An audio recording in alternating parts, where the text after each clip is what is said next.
In 1998, at a serial killer conference hosted at the University of Liverpool, I met Shirley Harris. Now, Shirley Harris is the author of this book, The Diary of Jack the Ripper, The Chilling Confessions of James Maybrick. Shirley signed my book, and she also allowed me to hold the original James Maybrick diary. So Jack the Ripper is a notorious serial killer, and December is our month for book reviews. So what better place than to start with this book of Shirley Harris? Now, the book narrates the tale of James Maybrick, who was a cotton merchant in Liverpool in the 1880s. And it chillingly reveals that James may be Jack the Ripper. Very interesting.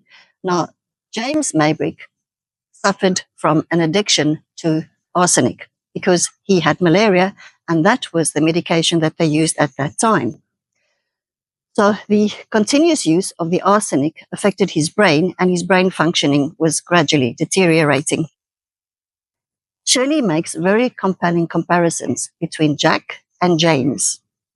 Now, in the famous Ripper letters, there is an unusual phrase, ha ha, that is continuously used in their letters, and incredulously, it also appears in the entries of James Maybrick's diary. So if we forward wind a little bit, the Ripper letters first emerge at the third murder, and that would be in September in 1888. So let's have a look at what happened there. On the 27th of September in 1888, the Central News Agency in London received a letter, and it was mailed on the 25th of September. At first, they thought it was a hoax, and then they sent the letter to the Scotland Yard. Now, this is the famous Dear Boss letter, and let's hear what it says. Dear Boss, I keep on hearing the police have caught me, but they won't fix me just yet. I laughed when they look so clever and talk about being on the right track. I joke about leather apron gave me real fits. I'm down on, and I shan't quit ripping them till I do get buckled. Grand work the last job was. I gave the lady time to squeal. How can they catch me now? I love my work and I want to start again. You will soon hear of me with my funny little games. I saved some of the proper red stuff in a ginger beer bottle over the last job to write with, but then it went thick like glue and I can't use it. Red ink is fit enough, I hope. Ha ha. The next job I do, I shall clip the lady's ears off and send to the police officers just for jolly, wouldn't you? Keep this letter back until I do a bit more work and then give it out straight. My knife is so nice and sharp, I want to get to work right away if I get a chance. Good luck. Yours truly, Jack the Ripper. Don't mind me giving the trademark name. And then a postscript was read in red crayon on the side of the letter, and it said, wasn't good enough to post this before I got all the red ink off my hands. Curse it. No luck yet. They say I'm a doctor. Ha ha. So this letter was then received by the 29th of September by Scotland Yard. And then on the 31st of September, Elizabeth Stride and Catherine Eddowes were killed. And a part of the earlobe of Catherine Eddowes was severed. Now, if we backtrack again back to James Maybrick and Whitechapel, let's see what the diary says on page 78. Now, peculiarly, what happened here is that James Maybrick observed his wife, Florrie, who was 23 years his junior, walking with a man in the Liverpool shopping centre called Whitechapel. And this is not to be confused with Whitechapel in London. And he saw her walking there, and since then he referred to her in derogatory terms that is only reserved for sex workers. Let's see what his diary says. He said, I said Whitechapel it will be, and Whitechapel it shall. Whitechapel, Liverpool, Whitechapel, London. Ha ha. No one could possibly place it together, and indeed there is no reason for anyone to do so. Then on the 31st of August in 1888, Polly Nichols was killed, and James Maybrick and his friend George were discussing whether women would be safe in Liverpool to walk in the streets. So let's see what the diary says about that. So in his diary, he wrote, "Indeed, they can, for I will not play my funny little games on my own doorstep. Ha ha." And he also says, "The head shall come off next time. Also, hands. Shall I leave them in various places about Whitechapel?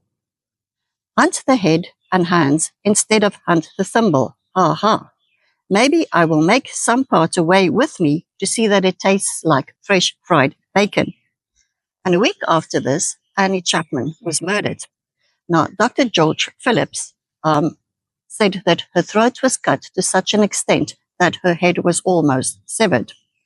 And next to her, to Annie Chapman, there was several items found, including an envelope with the letter M on it.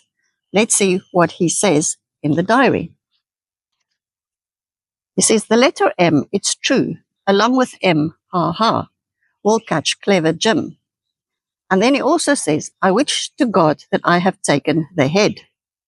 Now, the post-mortem says that the uterus and the bladder of Annie Chapman was taken.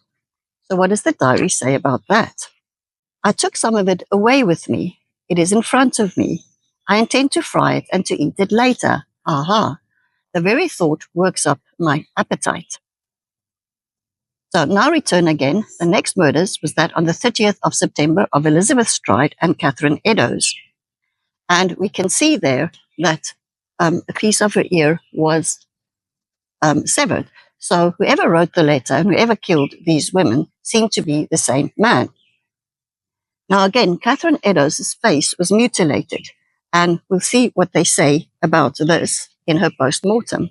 She was disemboweled with her kidney removed and her face was disfigured. The post-mortem revealed a deep cut over the bridge of the nose, extending from the left border of the nasal bone down near the angle of the jaw on the right side of the cheek. On each side of the cheeks was a cut which peeled up the skin, forming a triangular flap about 1.5 inches. The V-shaped incisions on her cheek were puzzling, but the two V's could form an M. Let's see what the diary says about this. "The thrill she gave me was unlike the others. I cut deep, deep, deep. Her nose annoyed me, so I cut it off. Had a go at her eyes, left my mark. Could not get head off. I believe now it is impossible to do so. Never screamed. I took all I could away with me, and I'm saving it for a rainy day." So her ear was also severed, which takes us back to the Dear Boss letter.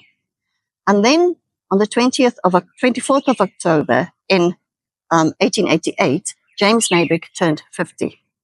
And by November, he decided to visit his brother, Michael, in Regent Park in London. What does the diary say about this visit? He says, "I'm convinced God placed me here to kill all, for he must have done so. I am still not here. Nothing will stop me now. The more I take, the stronger I become. Michael was under the impression that once I had finished my business, I was returned to Liverpool that very day. And indeed I did, 1 day later. Ha ha. And then on the 9th of November, a few days later, Mary Jane Kelly was killed. And her mutilation was the worst than any of his victims. He placed some of her intestines over her right shoulder and the rest he arranged on a table next to her. So let us see what the diary says. It says, "I placed it all over the room. Regret I did not take any of it away with me, for it is supper time, and I could do with a kidney or two. Ha ha." Thereafter, James Maybrick's health deteriorated rapidly, and by April, he took a double dose of strychnine. On the 11th of May, 1889, he died. Now, his young wife, Florrie, was immediately suspected by his brothers, and she was arrested, and she was tried, and she was convicted of murder.